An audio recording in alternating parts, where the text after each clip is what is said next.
Manga artist Ichirou struggles to support himself and his siblings Machi and Fumio on the rent from a small apartment building he inherited following their father's death, and their mother running away with another man.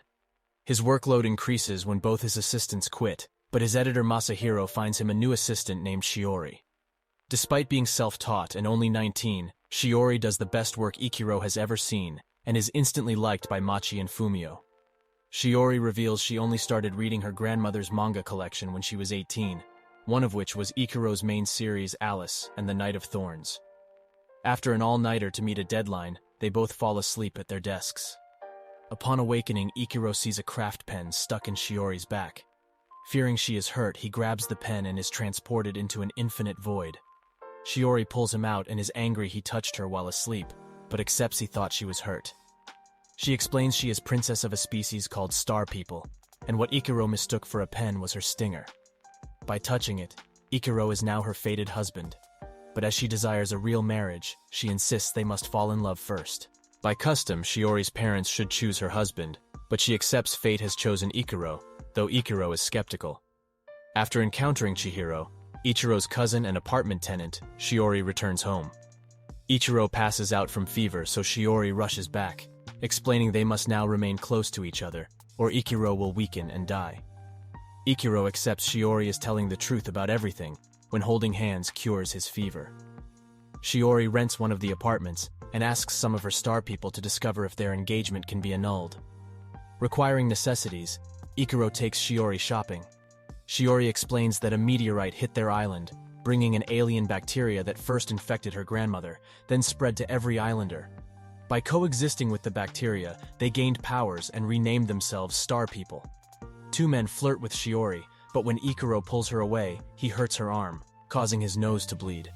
Shiori blames herself, explaining her pain or even emotional upset will now affect his physical health, and regrets leaving her island. Ichirou insists it is all right because she is trying to find happiness and promises to be more careful. Just in case the engagement can't be annulled, he also promises to learn how to be around her safely, making her smile. As part of his new learning process, Ichirou tests to see how far he can get from Shiori before becoming ill, discovering no effects within a few miles. As for contact, Shiori suggests acting out scenes from romantic manga.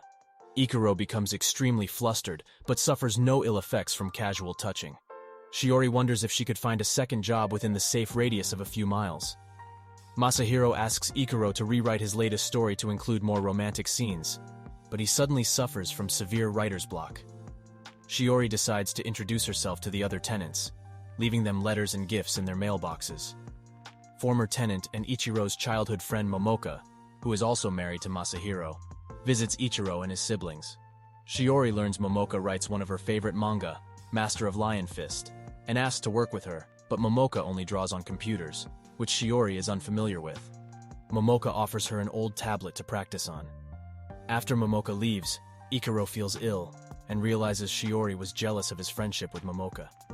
Realizing she is jealous, Shiori deduces she must finally be in love with Ichirou. Following her revelation, Shiori asks to spend time alone. Ichirou has to cancel taking his siblings to the zoo due to rain. Due to Shiori's revelation, Ichirou cannot focus on making his manga more romantic. Shiori can't decide how to act around Ichirou, so she spends time with Machi and Fumio, but accidentally tears one of Machi's precious tarot cards Ichirou painted for her.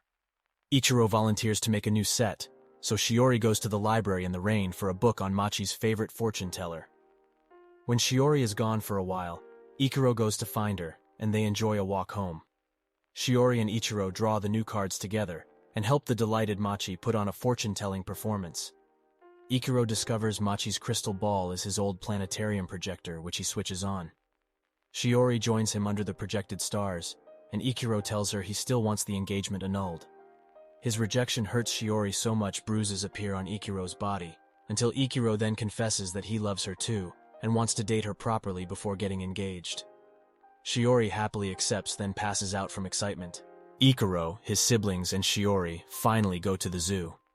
They let the kids enjoy seeing all the animals, but seeing Ichirou's hands occupied by his siblings, Shiori wishes for him to hold her own hand, but believes she is selfish by interfering in their family trip. However, Machi eventually discovers them, and they finally admit their relationship, which the kids accept immediately. Machi asks Shiori what she likes about Ichirou, and she wonders what Ichirou likes about her. She later gathers the courage to ask him to hold her hand, which he happily does, delighting her. Meanwhile, back on Shiori's island, her family worries for her well-being, as they have not communicated with her since she left. Her mother Miyako worries the most, asking for any signal of Shiori be relayed to her. Back home, while Ichirou cleans the kitchen, a curious Shiori goes to ask him what he likes about her, but runs into Chihiro, nearly exposing their romance. She sees Ichirou asleep on a table, gently waking him, and asks him to allow her to touch his neck. He agrees, and they become closer together. However, as she goes to sleep, Shiori realizes she forgot to ask him